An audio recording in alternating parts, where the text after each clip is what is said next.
Welcome to Season 17 of Marrow Masters, sponsored by Insight and the Leukemia and Lymphoma Society. This season focuses on adolescents and young adults, or AYAs. They are often caught in the middle, too old for some pediatric practices, but much younger than other cancer survivors in an adult clinic.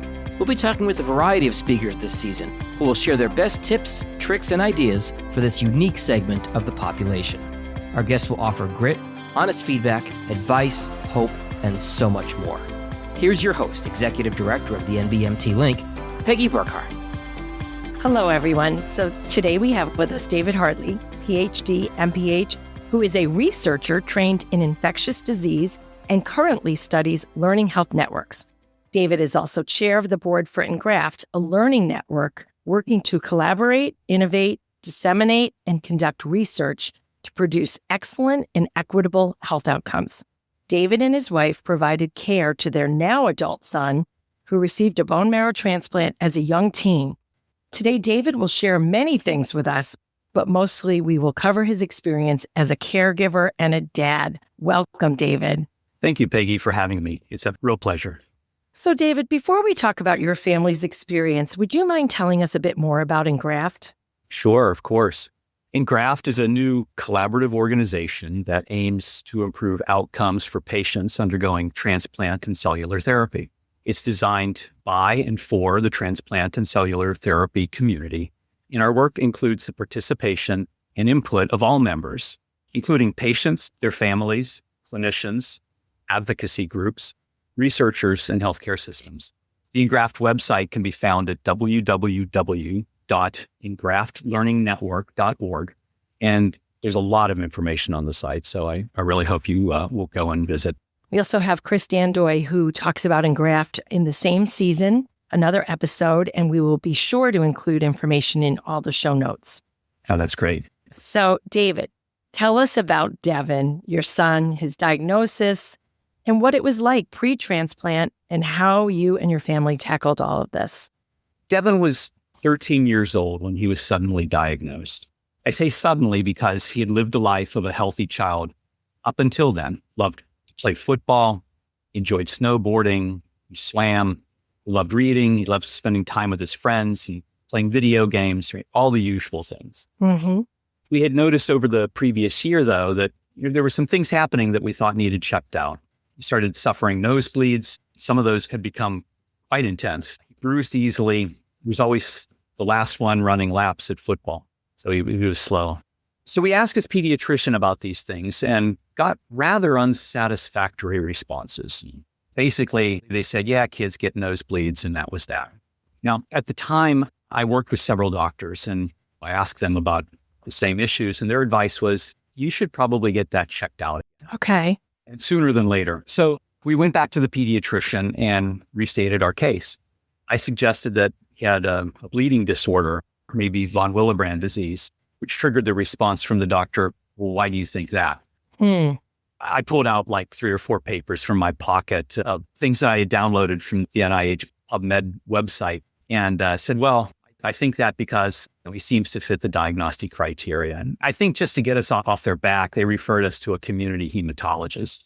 That was about 2 weeks later, and that took place on Inauguration Day of 2009. Okay. That was the day that really changed our lives. In the afternoon, we ended up driving him after the appointment to a large academic medical center where he was admitted and received blood transfusions. I remember how he felt so much better and so much more energetic immediately after the transfusions. We stayed inpatient for a few days while the tests were run. Within a week or so, we got the diagnosis, which was not cancer, but it was a condition that was guaranteed to produce leukemia. So the only cure for this condition was stem cell transplant, a bone marrow transplant, which we had at another institution. It was several hours drive time from our home, and that took place in early March. Okay. My wife and I both worked, and we also have a daughter.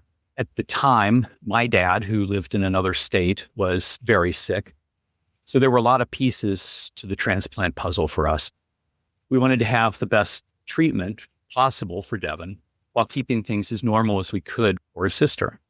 My wife and I, and this will be a recurrent theme, we decided to take a divide and conquer approach. Sure. I stayed home with our daughter. She, my wife, stayed with Devin during his inpatient phase and a prolonged outpatient phase at the transplant hospital. That lasted until August. So it was not until August that my wife and son returned home. Okay. My wife and I traded off on the weekends. So she could come home and spend time with my daughter. I spent time with my son, inpatient, and I would spend the one-off week with him in between. I think our experience highlights one of the many things that caregivers have to deal with, and that's the suddenness of everything. In our case, we learned something was dreadfully wrong suddenly, right, from a healthy child on January 20th, and he was transplanted on March 2nd. That's a lot to process and learn in 5-6 weeks' time. Sure. We had to figure it all out to get Devin the best care possible while balancing work and life. In our case, we were really lucky in that both of our employers were flexible and supportive of us working from different locations. Frankly, it's some bizarre hours, depending on the week. We had one set of grandparents that lived nearby and helped with school pickups and just a lot of other things. And friends, of course, were just wonderful and really helpful when we needed them. That's good. The one thing that I cannot stress enough is the enormity and the relentlessness of transplant. There's a lot going on. There's endless details. A lot of them are complicated and they all matter. Your life becomes the transplant. And this produces stress, and different people respond to these stresses differently. And that's okay. You never know how you're going to react until you're in a situation like this. In my case, I hit the books. I learned everything possible about transplant. Books about immunology and microbiology, and I read medical literature on transplant and side effects and medications, therapies. I used the resources that I had in my life. My wife is a different person. She's fantastic at so many other important things, like advocating for Devin's psychosocial health, tracking all the medications and the schedules, both on the floor in the hospital and at home. She advocated quite effectively on his behalf for pain control, for home and hospital education, loads and loads of other issues. She's also an accountant by profession, so she was the natural person to deal with the insurance company, and she tracked all the billing. That turned out to be really important. I'll say. So amplifying that a bit, insurance companies usually get a bad rap, and oftentimes that's for very good reasons. Our experience, we actually found our insurance company to be very helpful and supportive. And as one example, they helped us identify several times when hospitals had double billed us, by which I mean they had billed twice for the same service. Hospital's position was that we owed them that money. And that double billing resulted in one hospital threatening to bring suit against us. My wife, because she had been on top of tracking everything and had developed a fantastic rapport with the insurance company case manager, was able to show that the charges were made in error and moreover were not allowable expenses according to the reimbursement agreement between the hospital and the insurance company. Okay. So she gathered all that information and the suit vanished immediately. But it's just another part of the transplant process. You have to deal with these things, and it causes additional stress and demands on your time. Yeah, what a great lesson for people to take from this, that it's really tracking and learning and just not being taken advantage of. Yeah, there's a lot going on in addition to the complex clinical condition, which is itself enough. Caregivers have enormous responsibilities. Maybe they weren't even trying to take advantage. I take that back. Mistakes happen. Things get billed wrong. It's staying on top of that so that you're not held accountable for it. Yeah, the hospitals are not malign organizations. They're there to help people. Sure. It's an artifact of oversight and this bizarre, complex process that we've developed in the U.S. healthcare system over the years. Sure. Well, that's another podcast, another day. So, David, let's talk more about how your family tackled the many decisions that needed to be addressed really in the beginning as you prepared for transplant. We received the diagnosis at our home hospital, which at the time did not have a pediatric transplant program. We discussed with our doctor several different places where we might go. And we picked, for a lot of different reasons, a program at another large academic medical center, as I said, many hours from our location. Uh-huh. The implications of this were many. Oftentimes, families in our situation move to the new hospital location for several months. As I said earlier, we did not think that was the best for our family situation. And somehow we managed to make it work, again, with some luck, some very good, understanding, supportive employers, and with social support from our friends and family. Friends and family can inadvertently become sources of stress. Everybody wants to help, and everybody wants to do the right thing, and that's wonderful. But by helping, it helps them come to terms with the situation as well. Mm-hmm. That said, help is yet another thing to juggle in the war between you and life. There's the transplant, there's work, there's family, there's self-care. It's putting food on the table. Mm-hmm. So many things that are going on. In our case, friends and family generally understood this. They saw what we were going through up close and personal, and they were wonderful. I'm not criticizing them at all. But it was something else to juggle. And I've heard so many other caregivers who have told me that they can really add to stress. Mm-hmm. Transplant's just a difficult time for everyone. Yes. And it has a lot of moving parts and a lot of chapters. And I would think having friends and family that can really flex and pivot as each chapter comes up, because what's happening one month may not be the situation the next month. And it sounds like you had a great support system. We did. It's not only month to month, it's week to week and sometimes day to day. Good point, David. Let's go post-transplant for a minute. What did you experience, especially unique to having a young son and family navigating it all? Lots of things. Lots of things. For one thing, the medications are really confusing. Mm. And that's partially because some of them have bizarre names. And sometimes the doctors and nurses use the generic names. Sometimes they use the trade names. Sometimes the labels use one or the other or both or neither that you're familiar with. Different medications have different schedules. The timing of administering the medication is important. And the medication schedules can change over time because the patient's getting better. They've developed this side effect or that side effect. And so as you begin to build up habits that are the right habit for one medication, that habit has to change. Sure. So the underlying result is that there are a lot of opportunities for error. Sure. In our case, in addition to loads of oral medications that had to be taken daily, we also were often giving infusions at home. And my wife and I divided and conquered that work. She mostly was responsible for wound care and caring for the central line, and I did the infusions. We made sure that each of us could do all the tasks in case one of us got sick and had to be out of the house. The other could carry on. I still remember so many nights where after a 10 or 12 hour day at work, and including a 2-hour commute, an hour in and an hour back in Washington traffic, I'd sit down at the kitchen table, I'd make a sterile field, prime the pump and the tubing and get ready to administer the infusions. But that fear of contaminating the caps or the tubing accidentally, it's always there. And it's probably a bit of an occupational hazard being an infectious disease epidemiologist, but the danger of infection was just never far from my mind for a couple years. My wife was tireless in doing what needed to be done for school and introducing friends back into the home. Initially, that meant going to school using Skype, which no longer exists, but existed at the time.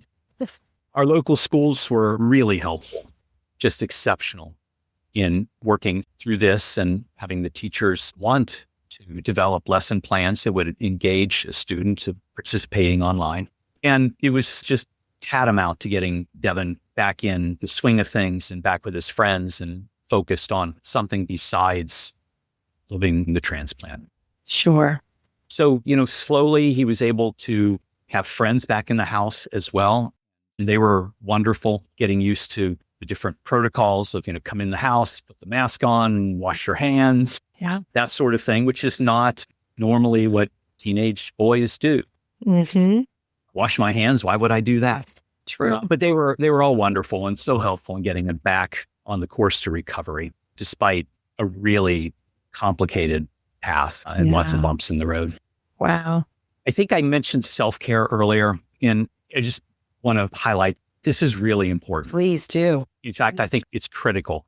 Yeah. If you don't take care of yourself, you can't effectively take care of those who depend on you. It's difficult with so little time and so much stress. It can be running, it can be reading, it can be talking with friends over coffee, but you really need to have something because the fatigue and the stress are just crushing. Yeah, we hear this all the time, David. And I'd like to talk a little bit more about fatigue. It really is universal for all, the caregivers, the survivors, everyone who cares and is invested. How did you guys address that? Not well. Transplant is relentless and it's everywhere. It's omnipresent. I didn't sleep well for years during the transplant and post-transplant recovery period. It can feel like 100-ton weight on your shoulders. And that's not pleasant, but it's also dangerous, both to you and your patient and your families. For example, in the case of administering infusions and medications at home, if you're chronically fatigued and distracted, it's more likely that you will make mistakes. And that's dangerous. It's not only dangerous to the patient, but being under stress for so long is dangerous to you. Chronic stress can result in poor health. I remember when we were really in the thick of everything, reading a study by Appel and coworkers in which telomere length was studied in a group of mothers of chronically ill children and a control group of mothers who did not have chronically ill kids. Okay.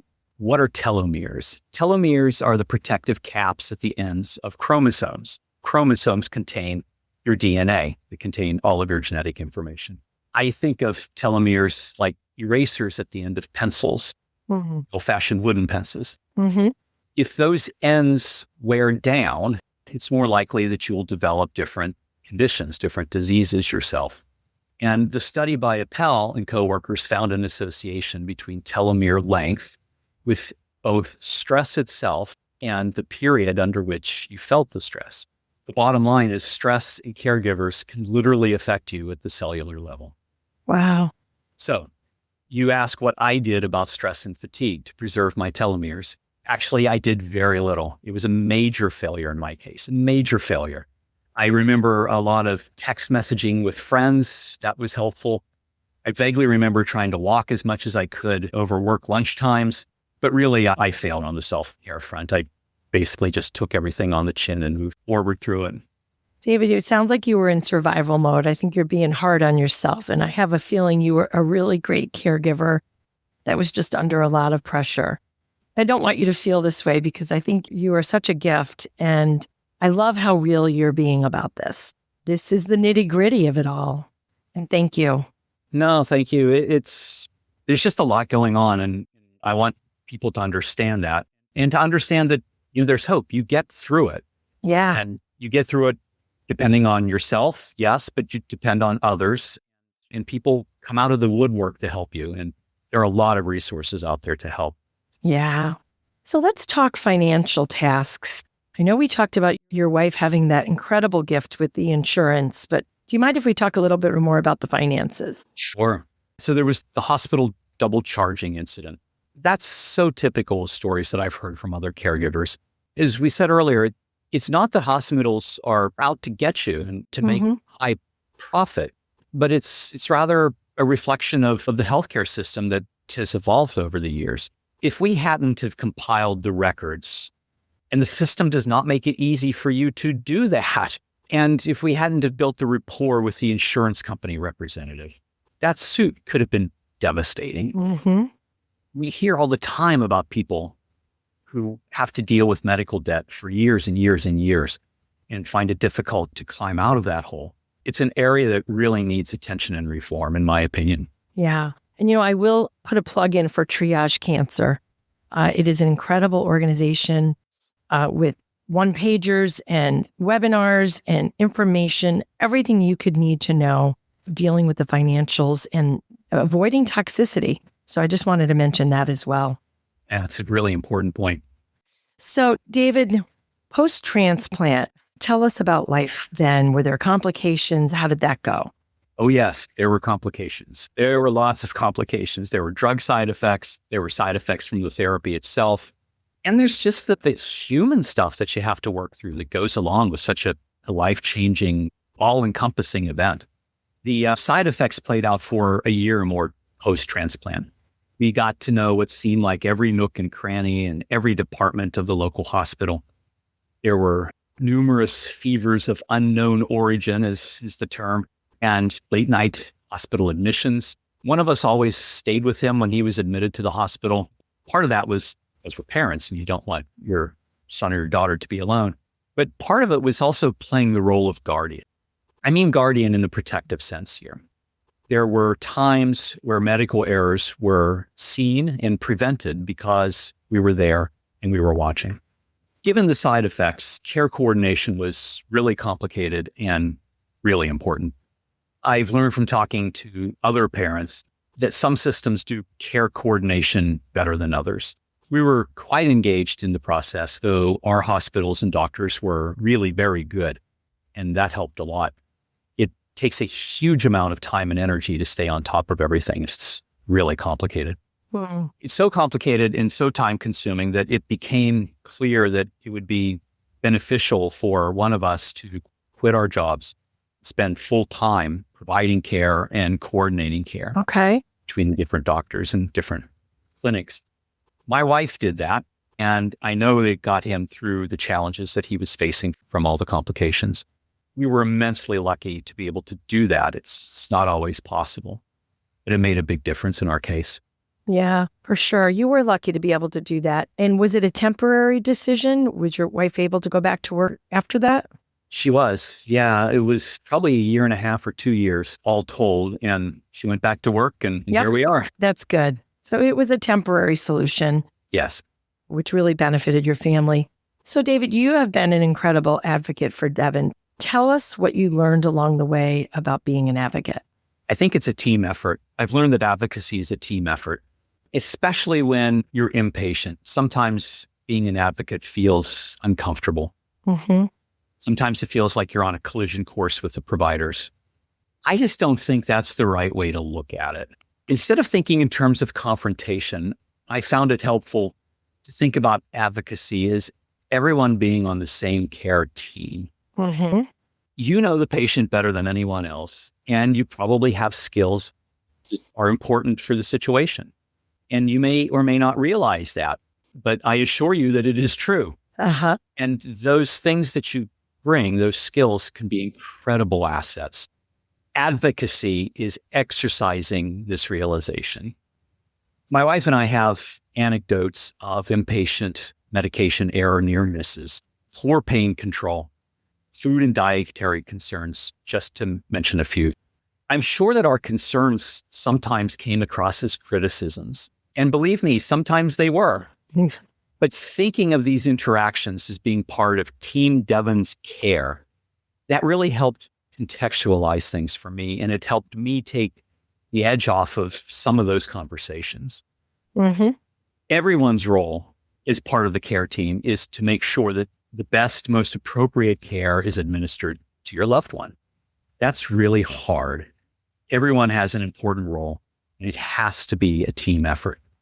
And it extends outside the hospital. It extends outside the healthcare system. In our case, my wife advocated for back to school accommodations that we talked about earlier. I think at the most basic level, advocacy is the process of doing what you have to do in order to achieve the best outcomes. The word outcomes, it's often used, and it means different things to different people.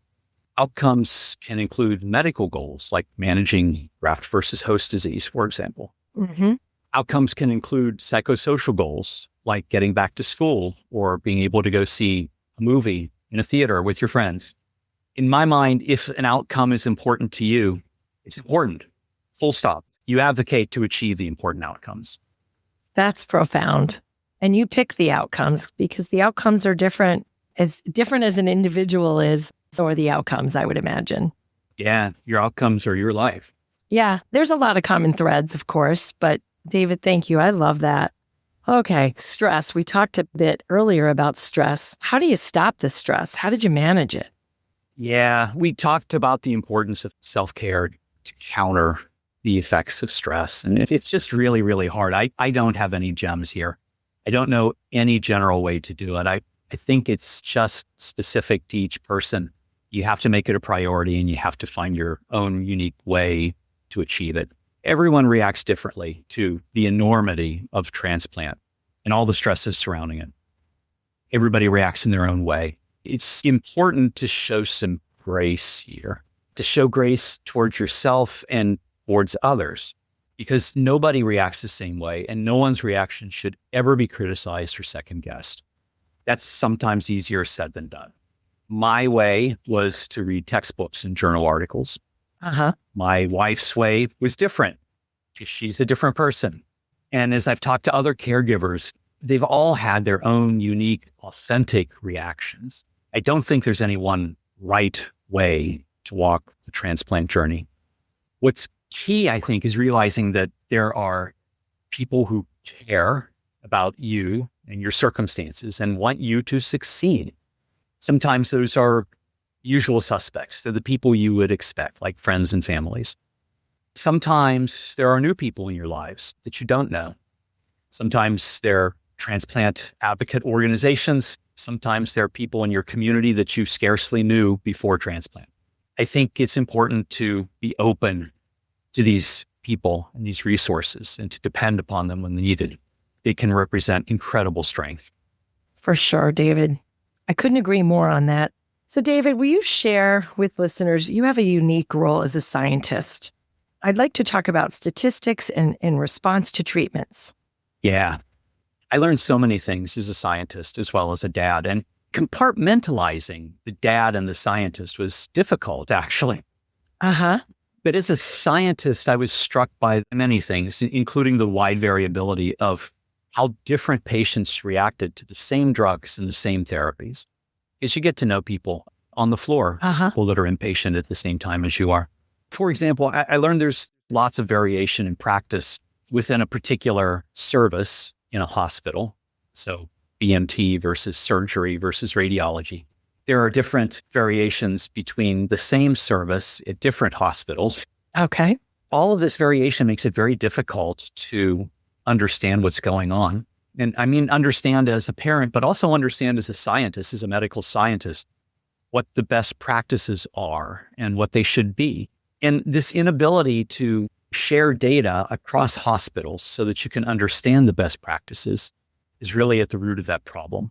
This is one of the things that we mentioned Engraft earlier. This is one of the things that we're trying to work with Engraft, is to identify best practices across different services and different hospitals by sharing data. I learned a lot about statistics, which is interesting because my academic training was pretty deep in applied math and statistics. In our case, what was driven home to me was to not get completely wrapped around the axle with statistics. And that's, again, hard to do because I was going to say, you hear everywhere, well, this condition has an X% probability of this outcome and a Y% probability of that outcome. And there's this risk and there's that risk. Statistics have an interpretation for groups of patients. And even then, the details that the statistics were calculated from, they're really important for understanding what they mean. In the case of one patient, statistics don't predict what your trajectory will be. What statistics can do is inform you of possibilities and risks, but they're not carved in stone. They don't necessarily mean that you will be like everyone else. Sure. No one size fits all. No one size fits all. Overall, I learned a lot about the complexity of transplant. My initial education before epidemiology was actually in theoretical physics. A lot of physics is complex. Quantum mechanics, my favorite subject, really difficult. But I can assure you that what I learned about the complexity of the immune system, proliferation of different cell types and cell lines and cell function, the response pathways, immune suppression, immune reconstitution, all of those things, these are really central issues for transplant, and they made my head hurt profoundly. And that's only one area that's important for transplant. It's all the clinical things that take place at the bedside, which maybe were a little bit more comprehensible for me. I've studied antimicrobial therapy and drug resistance in the past, and all of those things add to the milieu that is transplant. There's so much going on. Humans are just profoundly complex creatures, and we do not understand all the bits and pieces yet. Oh, wow, David. This is quite the lesson. So share some insights with your education as an epidemiologist. Well, maybe one thing is don't necessarily believe everything that you read. Let me explain. Fungal infections represent a very significant risk to transplant patients, especially when you're immunocompromised. Because fungi are very common in the environment, patients are commonly placed on antifungal medications. In our experience, there was a particular medication that he had taken for months. During this period, a paper came out in which the authors found an association between this drug and melanoma. Okay. The doctor read this and they freaked. They became very concerned. They ordered a couple of biopsies of things that might have been suspicious, and their concern transferred to us. We were disturbed too, until I went and I found the paper. Okay. And indeed, the title and the abstract of the paper were troubling, but reading the paper as an epidemiologist, it was pretty unconvincing. I don't remember many of the details at all, and I think some of the findings may have been substantiated since then, and some of them had been discredited. But the point is, there's a lot of solid things that are published, and some not so solid things that are published. Science is hard. We learned about this in COVID. Ideas are put out there, and then they're either verified by others or they're not. Don't get too riled up by one paper. What you should do is consider what many different studies have found, and especially if the studies are done by careful researchers over the course of time. Look at things in aggregate. Don't get riled up by that one new finding that you heard on the evening news. Oftentimes it's a mirage. Such great advice, David. There were other times where I thought as an epidemiologist or even as a physicist, I learned a lot about dangers of pathogens riding along on really tiny particles that we call aerosols, and how aerosols are commonly produced in the course of speech and singing. I approached back to school risk in terms of what we then thought were herd immunity levels for our location, how many people had been vaccinated against childhood diseases, for example. I also researched a lot about food safety because healthy people with fully competent immune systems get sick from food poisoning all the time, and that's really important for people who are recovering from transplant. Was any of this helpful for my son? I really don't know. I would like to think so, but it's an unknowable question. It's just who I am. I have to learn about things. And in this situation, this was maybe a small way that I dealt with some of the stress. Sure. I can relate to that. I'm a reader and I have to read about something to start with, but I love your advice about not just believing the first thing you read. Take your time, look at reputable websites and take a minute. Don't just stress yourself out over it, right? Take 10 minutes. Yeah, definitely. So how is Devin today? David, tell us about Devin. He's doing great. He's healthy. He's happy. He is amazingly adult. He has this incredible wisdom and perspective about life that I don't understand because I didn't experience everything that he experienced. What I do know is just how lucky I am to be his dad. Wow. Well, I think he's pretty lucky too. Is there anything else you'd like to share with listeners? Two things. First, I'd like to say just how grateful we are to the doctors and nurses and care teams at the hospitals where we were treated. And I say we here, my son was treated, but we as a family. Sure. It's an experience for everyone. They provided excellent care. And second, Peggy, I would like to thank the National Bone Marrow Transplant Link for inviting me here today. It's really been a pleasure, and I hope recounting parts of our journey and experience can be useful to others. David, there is no doubt in my mind that you helped so many people today. Thank you again for being with us and for sharing all of your wisdom and your heart. This has been the Marrow Masters Podcast. If you know someone who would benefit from the information in our show, please share this episode with them. And don't miss future episodes of our show. Follow Marrow Masters for free on Apple Podcasts, Spotify, YouTube, or wherever you're listening right now. And to connect with the National Bone Marrow Transplant Link, visit nbmtlink.org or tap the link in our show notes.